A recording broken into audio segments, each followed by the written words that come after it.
All right, so this is the William Jefferson Clinton Federal Building, named after the president you may remember as Bill. It's also one of the centers of the EPA, and oddly enough, when we got out here to shoot this, it smelled rotten. Something stank. That's just a side note. The thing we're supposed to be talking about would be 3 primary conspiracy theories about the EPA. One was the idea of gun control through the EPA. In 2010, this message went viral across various right-wing or more conservative forums on the internet, and the story was that the EPA was going to ban the lead used in bullets. And that this was an insidious, sort of circuitous move on the part of the EPA to eventually remove guns from the hands of US citizens. And although the EPA and many other mainstream news sources and government agencies said that this was alarmism at its worst, maybe even just yellow journalism, and even after it was considered disproven, numerous pundits and especially Fox News, hi guys if you're watching, continued to report it even when it was pretty clearly not true. 2, chemtrails.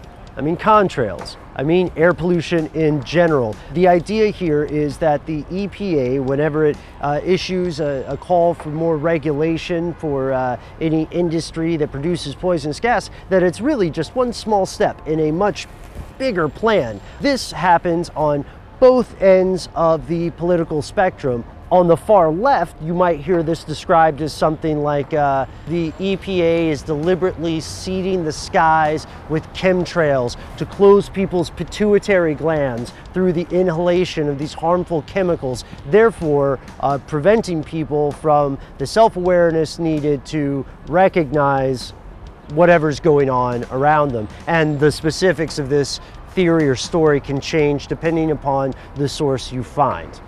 On the other side, on what would be considered the far right, you'll hear people arguing that the EPA regulations, especially regarding air pollution, are in fact a move not necessarily to save the planet, but instead to place private industry increasingly under the rule of Big Brother. And Matt, I think we have some quotes here that we can show that come direct from people the US elected. Number 3, and this is more of an umbrella term, cover-ups. The EPA is often accused of covering up one thing or another, and it could be really almost any scenario you could imagine. The covering up of harmful chemicals and suppressing research that says they're harmful, or the covering up of the results of a dump site, or corruption in fighting pollution and using it instead as a way to funnel money. So these are just a couple of the theories that you will hear about the EPA, and it's only scratching the surface. However, we're going to go in more detail in our audio podcast coming out this week on the EPA. And in the meantime, we'd like to hear from you. So let us know what you think about the EPA. What do you think about the conspiracy theories surrounding this organization? You can let us know in the YouTube comments below. You can find us on Facebook and Twitter. We're Conspiracy Stuff at both of those. Or if you say, guys, I have something to say, but I don't like the whole social media thing, we of all people get it. You can write to us directly at conspiracy@howstuffworks.com. I don't know, was that good? What'd you think, Matt? That was great.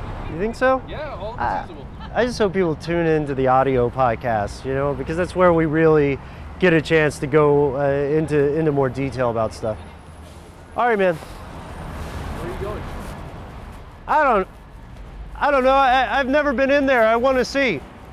Plus, you know, it's weird. Like, no matter what we do, we traveled all the way up here and people are still going to think it's green screen.